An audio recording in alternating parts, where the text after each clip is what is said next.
Telugu big boss 9లోన దివ్యల Madhuri చేస్తున్న హడావిడి అంతా ఇంత కాదు. వైల్డ్ కార్డుగా వచ్చిన వాళ్ళందరూ కూడా వైల్డ్గా ఉండడానికి ప్రయత్నిస్తున్నా కూడా ఈమె తనే వైల్డ్ అన్నట్టుగా ప్రయత్నిస్తోంది. ఈరోజు ఎపిసోడ్ ఓపెన్లోనే ఒక పెద్ద రచ్చ మొదలవుతుంది. అది కూడా రీతుతో. ఏంటంటే బెడ్రూమ్లోన లైట్స్ ఆఫ్ చేసిన తర్వాత గుసగుసలు మాట్లాడుకోకూడదు, మళ్ళీ ఉదయం పూట మార్నింగ్ వేకప్ సాంగ్ వేసేంత వరకు ఎవరు పొద్దున లేచి కూడా మాట్లాడుకోకూడదు, మాకు నిద్ర డిస్టర్బ్ అవుతోంది, మీరు గరిచి గో పెడితే మా వల్ల కాదు అని ఆమె చెప్తుంది.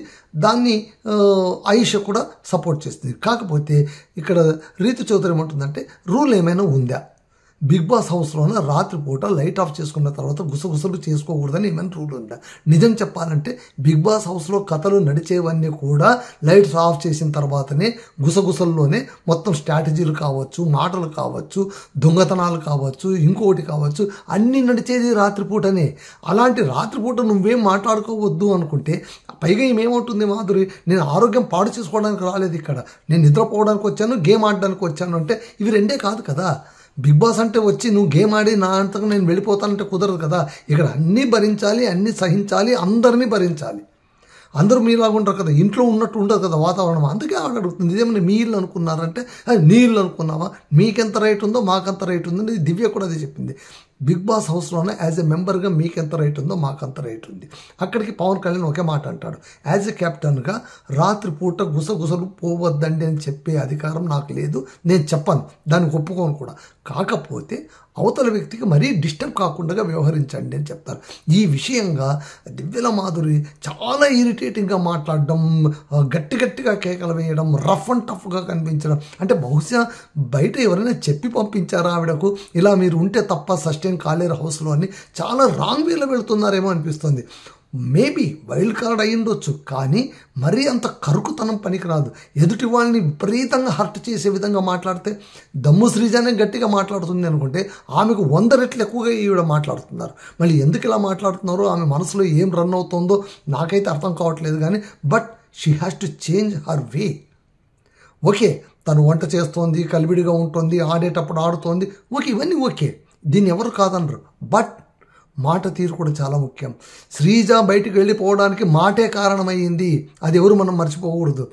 శ్రీజ ఎలా పడితే అలా మాట్లాడడం, విపరీతంగా మాట్లాడడం, పోక్ చేయడం, ఎదుటి వ్యక్తిని మాట్లాడనివ్వకపోవడం, ఎదుటి వ్యక్తి చెప్పింది వినకపోవడం, ఇలాంటి లక్షణాల వల్ల ఆమె గేమ్ బాగా ఆడినా కూడా బయటికి సరే చివరి 2 వారాలు తను సరిదిద్దుకోవడానికి పాపం అడుగులు వేశారు.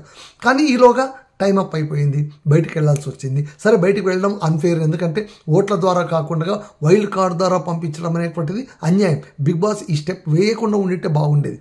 ఎప్పుడు కూడా మీరు గుర్తుంచుకోండి, ఓట్ల ద్వారా వెళ్ళకపోతే ఖచ్చితంగా వాళ్ళపైన సింపతి పెరుగుతుంది. ఇప్పుడు కూడా దమ్ము శ్రీజ పైన సింపతి విపరీతంగా ఉంది. బయట 5 రోజులు అయిపోయినా కూడా ఇంకా ఆమె టాక్ నడుస్తుంది. సోషల్ మీడియాలో కమ్బ్యాక్ అనేటువంటి హ్యాష్ యుద్ధం నడుస్తూనే ఉంది. చూద్దాం, ఆమెను వెనుక పిలిపిస్తారా? కొంతమంది ఆమెను వెనుక పిలిపియాలని బిగ్ బాస్ టీం అనుకుంటుంది. బట్ ఎలాగా, మోడ్ ఏంటి అని ఆలోచిస్తోంది. ఇంకా సరే, శ్రీజ విషయం పక్కన పెట్టేస్తే ఇక్కడ దివ్యల మాధురి కొంచెం జాగ్రత్తగా ఆలోచించి ఉండాల్సింది. ఇక్కడ హౌస్లో కూడా వైల్డ్ కార్డ్స్ ఏం చేస్తారంటే, ఇప్పుడు చూడండి, రమ్య మోక్షిత ఆమె డైరెక్ట్గా డిమాన్ పవన్ని టార్గెట్ చేసి మాట్లాడుతుంది. ఆమె చెప్తోంది, నువ్వు రీతు చౌదరి దగ్గర లవ్ ట్రాక్ నడపడం అనేటువంటిది సరికాదంటే, అరే నాది లవ్ ట్రాక్ కాదు, బయట మాత్రం అలా కనిపిస్తోంది, లేకుంటే నేను ఎందుకు చెప్తాను మీకు, ఆలోచించుకో, నీ ఆట ముఖ్యం, నీ ఆటను చెడగొట్టుకోవద్దు. ఇప్పుడే నువ్వు బయట ఒక బకరా ఉన్నాడు, ఒక బకరా దొరికాడు అనే ఇంప్రెషన్ వచ్చేలాగా ఉంది. బహుశా నేను మాట్లాడుతున్న మాటలు మీ ఫ్రెండ్స్ చూస్తే వాళ్ళన్నా అనుకుంటారు, అబ్బాయి ఎవరు చెప్పలేంది రమ్య చెప్పిందని అనుకుంటారు గ్యారంటీ. నాకు అంతకుమించి ఇంకేం లేదు, నీ ఆట నువ్వు వాడు, నీ ఆటను చెడగొట్టుకోవద్దు, అనవసరంగా రీతు వెంట పడొద్దు అని చెప్తే, అలాగే అని చెప్పిన వాడు మరుక్షణం మళ్ళీ రీతుతోనూ మాట్లాడడం, ఆమె దగ్గర రెచ్చగొట్టేలాగా మాట్లాడడం, సన్నిహితంగా మూవ్ కావడం, ఇవన్నీ కూడా జరుగుతున్నాయి. అంటే ఏంటి, డిమాండ్ పవన్ చేంజ్ అయ్యే పరిస్థితిలో లేడు. సో అదొకటి. అలాగే తనూజ, ఆమె గట్టిగా కేకలేస్తోంది, మాట్లాడుతుంది, ఆమె అండ్రెస్ట్గా కనిపిస్తోంది. గుసగుసలు మాట్లాడుకుంటుంటే ఎవరెవరు, పవన్ కళ్యాణ్, ఆ తర్వాత ఈయన ఎవరు, ఇమ్ము, ఆ తర్వాత మరి కొంతమంది కూర్చొని గుసగుసలు మాట్లాడుకుంటూ ఉంటే కనుక బిగ్ బాస్ చెప్తాడు, ఒక్కొక్కరి పేరు చెప్పి మీరు గుసగుసలు మాట్లాడొద్దని నేను చెప్తారు. ఆ మాట విని ఇరిటేట్ అయిపోయినటువంటి తనూజ ఆమె నిద్రపోతుందేమో గట్టి కేకలేస్తుంది, పరుగు పోయేలా ఎందుకు గుసగుసలు మాట్లాడుతున్నారు. దీంతో ఇమాన్యుల్కు కోపం వచ్చేస్తుంది. ఆయన అదే అంటాడు, నా పైన కోపం ఉంటే ఏంటి, నా పైన కోపం ఉంటే నువ్వు అంత గట్టి కేకలేస్తానంటే మాట్లాడొద్దంటే నీతో నేను మాట్లాడను, అలా నువ్వు అరవడానికి వీలు లేదని ఆయన స్ట్రాంగ్గానే చెప్తాడు. ఇమాన్యుల్ ఒక విషయం మాత్రం నిజం, తాను చెప్పదలుచుకున్న సందర్భంలో ఖచ్చితంగా చెప్తూనే ఉంటాడు. ఇక తర్వాతి ఘట్టం ఏంటంటే, నిన్న రమ్య మోక్షిత్ ఏదైతే ఫుడ్ ఆర్డర్ పెట్టుకునిందో సుమన్తో కలిసి అవన్నీ వచ్చాయి, అవన్నీ తింటున్నారు. మళ్ళీ ఏమనిపించిందో ఏమో పాపం, రాత్రిపూట అయ్యేసరికి వాళ్ళు మాకు ఇంత ఆశ ఉండకూడదు, మేము ఇంత ఆర్డర్ ఇవ్వకుండా ఉండాల్సింది, సారీ బిగ్ బాస్ తప్పయింది, రాత్రిపూట ఏం లేదు కొద్దిగా పంపించండి చాలని వాళ్ళంతా వాళ్ళే దిగి రావడం ఎందుకు అట్లా అనిపించిందో అంటే బహుశా ఒకటి, వీళ్ళిద్దరు కూర్చొని తింటూ ఉండడం, పక్కన వాళ్ళందరూ చూస్తూ ఉండడం వీళ్ళకి కాస్త ఎంబరెస్సింగ్గా ఉంటుంది కదా. సో బహుశా అందువల్ల అయి ఉండొచ్చు. ఇద్దరే కూర్చొని తినేంత ఫుడ్ కూడా కాదు, చాలా ఎక్కువ ఆర్డర్ చేసుకున్నారు, దాన్ని వేస్ట్ చేయడానికి కూడా వీలు లేదు. బిగ్ బాస్ హౌస్లో ఏది వేస్ట్ చేయడానికి వీలు లేదు కదా. సో అందువల్ల అయి ఉంటుందని నాకు అనిపించింది. ఆ తర్వాత క్యాప్టెన్సీ టాస్క్కి సంబంధించినటువంటి పోటీ జరిగింది. వైల్డ్ కార్డ్స్ ఉన్నటువంటి అందులోన నిఖిల్ నాయర్ అలా ఆల్రెడీ కంటెస్టెంట్గా ఉన్నారు కాబట్టి మిగిలిన 5గురు కూడా ఎవరు, దివ్యల మాధురి, గౌరవ్, ఆ తర్వాత అయేషా, ఆ తర్వాత సాయి శ్రీనివాస్. సో వీళ్ళు ఐదుగురిని ఎంచుకోవాలి. ఆ 5గురితోనూ హౌస్మేట్స్తోనూ వీళ్ళు పోటీ పడాలి, టాస్క్ ఆడాలి. అక్కడ పాపం రీతు చౌదరి అయేషాను అడుగుతుంది, వేడుకుంటుంది, నన్ను పిలుచుకోండి నేను ఆడతాను, నన్ను పిలుచుకోండి నేను ఆడతాను అంటే, లేదు నువ్వు చాలా స్ట్రాంగ్, నువ్వు రఫ్ అండ్ టఫ్ గేమ్ ఆడతావు, నీతో ఆడి నేను గెలవలేను, అంత వైల్డ్గా నేను ఆడలేను, కాబట్టి నీతో నేను ఆడలేను, నువ్వేమైనా అనుకో, నాకు మెంటల్ స్ట్రెంత్ ఉండొచ్చేమో కానీ నీ అంత ఫిజికల్ స్ట్రెంత్ లేదు. ఎందుకంటే శ్రీజ ఆటలోనూ ఆమె చూసి ఉండొచ్చు బహుశా, ఆమె గట్టిగా ఇట్లా పట్టుకోవడం, పీకేసి పట్టుకోవడం ఇవన్నీ చూసి ఉంటుంది. పైగా గేమ్ అంటూ వచ్చిందంటే రీతు చౌదరి చాలా వైల్డ్గా బిహేవ్ చేస్తుంది కాబట్టి ఆమెను తప్పించింది. ఆమె తప్పించి వీళ్ళందరూ ఆడారు. ఈ ఆటలోన వైల్డ్ కార్డ్సే గెలిచేశారు. ఒక్కొక్క పాయింట్ వచ్చినప్పుడల్లా ఎదుటి పాయింట్ టీం వాళ్ళని ఒక్కొక్కరిని ఎలిమినేట్ చేయాలి. ఇక్కడ హౌస్మేట్ ఒక్క పాయింట్ కూడా తీసుకోలేదు, అన్ని పాయింట్స్ వీళ్ళే తీసుకున్నారు. 3 రౌండ్లోన 5గురిని అవుట్ చేసేసారు. ఆ తర్వాత ఏమవుతుందనేది రేపు చూడాలి. అంటే కంటెస్టెంట్ తర్వాత టాస్క్ ఏంటి, క్యాప్టెన్సీ టాస్క్ తర్వాత ఏముంటుంది అనేది చూడాలి. సో ఇది ఇంట్లో జరుగుతుంది. ఒకటైతే నిజం ఏంటంటే, బిగ్ బాస్ హౌస్లో ఇప్పుడు వైల్డ్ కార్డ్ అనేటువంటి వైల్డ్ ఫైర్ నిప్పు అంటుకొనింది. అది ఎంత దాకా వ్యాపిస్తుంది, ఎంతమందిని కాల్ చేస్తుంది, ఏం చేస్తుంది అనేటువంటిది చూడాలి. ఇక నామినేషన్ విషయానికి వస్తే మనకు 6గురు నామినేషన్లో ఉన్నారు. సుమన్ శెట్టి, భరణి, తనూజ, డిమాండ్ పవన్, దివ్య అండ్ రాము.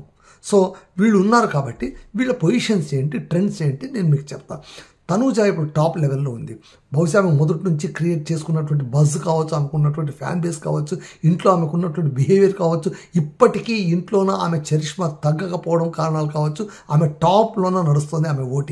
ఆమె ఓటింగ్లో ఉన్న ప్రతి సందర్భంలో కూడా టాప్లోనే ఉంటుంది. కావాల్సింటే మీరు గమనించండి, ఎప్పుడు ఆమె ఓటింగ్లో ఉన్నా కూడా she will be in the top position. So Tanuja top పొజిషన్లో ఉంది.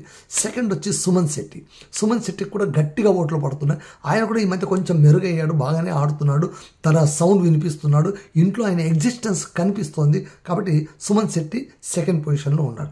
థర్డ్ పొజిషన్లో భరణి ఉన్నాడు. ఆశ్చర్యంగా యాక్చువల్గా భరణి ఆట ఆడట్లేదు, ఆయన బంధాల మధ్య ఇరుక్కున్నాడు, ఆయన ఒక కుటుంబాన్ని పట్టుకొని వేలాడుతున్నాడు, అక్కడ కూతురు ఆ తర్వాత చెల్లి మధ్యలో నలిగిపోతున్నాడు.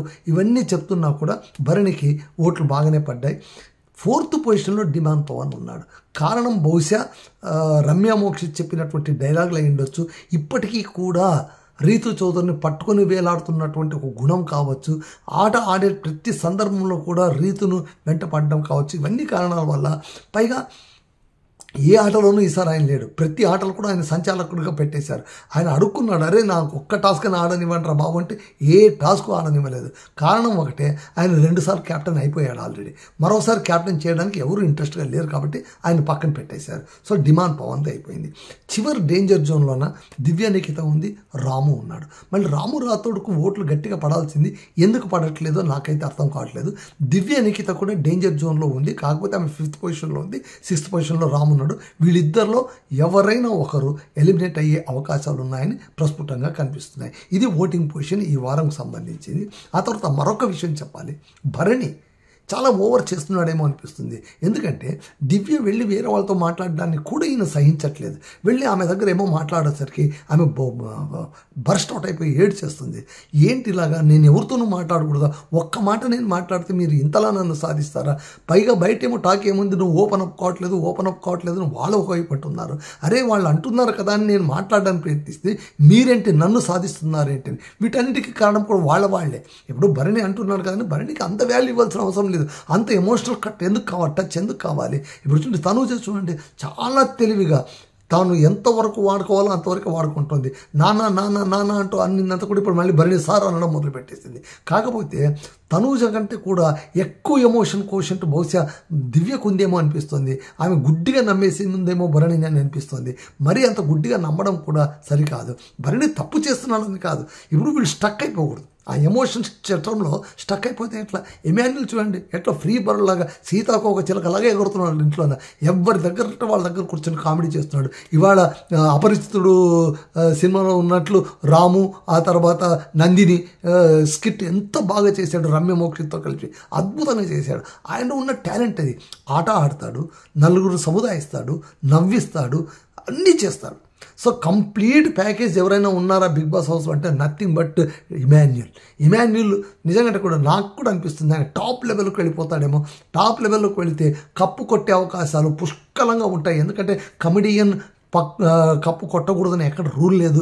కన్నడ బిగ్ బాస్ హౌస్లోన మంజు అనేటువంటి మజా భారత కామెడీ స్కిట్ చేసుకొని బతికినటువంటి మంజు అనేటువంటి కమెడియన్ కూడా కప్పు కొట్టిన దాఖలాలు ఉన్నాయి. కాబట్టి కప్పు కొట్టవచ్చు, ఎందుకంటే ఆయనకు అన్ని అర్హతలు ఉన్నాయి.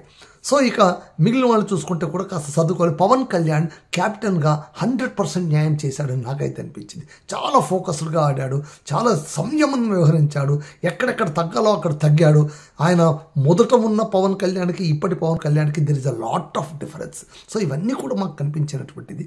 చూద్దాం రేపు ఏమవుతుందో. రేపు క్యాప్టెన్సీ టాస్క్ తర్వాత ఇది చూపిస్తారు కాబట్టి అక్కడ ఎవరు గెలిచారు, ఎవరు క్యాప్టెన్ అయ్యారు, నాకు అందుతున్న సమాచారం బట్టి ఏమో సుమన్ శెట్టి అయ్యాడని అంటున్నారు. చూద్దాం, రేపు చూస్తే తప్ప మనకు అర్థం కాదు. ఇది ఇవాళ ఎపిసోడ్ రివ్యూ. మళ్ళీ రేపు కలుసుకుందాం. అంతవరకు సెలవు తీసుకుంటున్నాం. రామతుల్ గమ్మ సైనింగ్ ఆఫ్.